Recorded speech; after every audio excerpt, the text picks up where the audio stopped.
Hello. I hope you are all having a wonderful day. Don't forget, I miss y'all and I love y'all.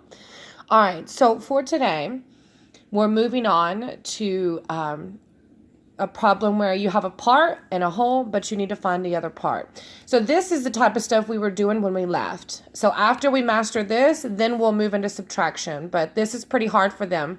And they have to also know how to see word problems like this and word problems like the one from yesterday and be able to tell the difference, like which ones are part and which ones are part whole. So these can get really hard. You might want to spend some time on this before you move into subtraction. All right, so whenever we were younger, they taught us just how to subtract it. It's like algebra, right? But here, the kids know that they have to count up. So they represent this number with one color. So this part would be 3 right here. So the kids should know to start by drawing their first part. Then I ask them, well, what do we do next? How do I know what to do next? They say, well, we have to count up. Okay, what comes after 3?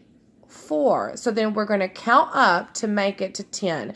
But I always tell them to use a different color to show that this is your answer. So the blue won't matter when you get your answer. It's this color that matters. So then they say, I count up, and I say, what comes after 3? And they say 4, 5, 6, 7, 8, 9, 10. And sometimes they want to keep going. So you have to remind them, this is where we're stopping. Once we get to 10, we're fine. So 1, 2, 3, then they count up. 4, 5, 6, 7, 8, 9, 10. And then a lot of times the kids want to say that their answer is 10. But you have to remind them, no, that's our whole. 10 was our whole. You need to tell me how much is just this part. So then then some of them can remind you, and some of them still have to work on it, that you need to count this part. So let's count to see our answer. 1, 2, 3, 4, 5, 6, 7. So that's what that picture looks like. And the better they get at their math facts, the easier this will be for them. But they should still know how to draw the picture for it. All right, so I'm going to pause it, and then you can try this one. Okay, so what do I do first? I need to draw my 2 circles first for this part. So 1, 2. What do I do after that? I change my color, and then I count up. So what comes after 2? What comes after 2? 3, 4, 5, 6, 7, 8. And I'm stopping at 8 because that's my whole. Don't forget, 8 is not your answer. I know the last number we said was 8, but that's not your answer. You have to go back and count your second color. So let's count this color. 1, 2, 3, 4, 5, 6.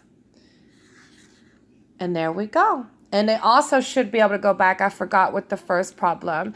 They should be able to tell you this equation. So before we solved it, they should be able to tell you that the equation was 3 plus blank equals 10, which is really hard. So really spend a lot of time with this and have them practice writing these equations and solving it by counting up. And then on this one, they should have been able to tell you 8 equals blank plus 2. Or you can remember, again, we try to show them this way and this way, just so that when they see this on assessments, they're not confused as to why it doesn't look like that. So have them write the equation, have them draw it if you have access to 2-color crayons, and just until they get really good at this, this is where we were. And then I had about half of them there, but, some of them were still really struggling with this. So keep working hard, y'all. And I'm excited to see all your work. I hope you share with me your videos and your pictures.